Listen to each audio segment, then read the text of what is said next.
in 1979, having spent years and years wondering, meditating on what is my job on the planet with a capital J, I decided that what I would try to do is bring Buddhist meditation practice without the Buddhism into the mainstream of medicine.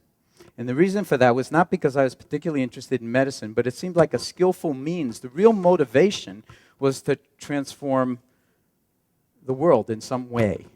And in thinking about it, it's partly because I'm a child of the 60s, and that's what we were all about, is changing the world. But it turned out to be harder than we thought when we were like in our 20s.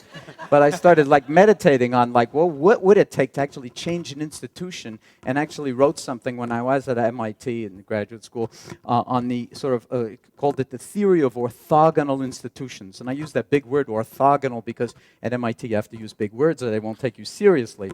So the theory of orthogonal institutions, an orthogonal state in quantum physics or an orthogonal institution is an institution that can occupy the same space in the same time as some other institution. In other words, a rotation of consciousness, so that all of a sudden MIT would be, say, a force for peace and well-being as opposed to a force for developing all of the guided laser weapons and smart bombs and guided missile systems that I knew all those people who were building them because they were, you know, I won't say friends, but interesting sort of yoga partners, dance partners. Although we called it mindfulness-based stress reduction because we had to call it something, and naming things is incredibly important.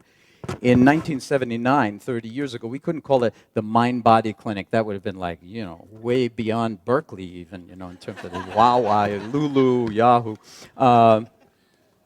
Or the yoga and meditation clinic, forget it. So we called it the stress reduction clinic because everybody can relate to that. Like stress, man, where do I sign up? Do you know what I'm saying? But here's the secret. It was never about stress reduction. And it's not about stress reduction now. And people who come and understand what we're doing, the first thing they say is, oh my God, this isn't about stress reduction. This is about my life.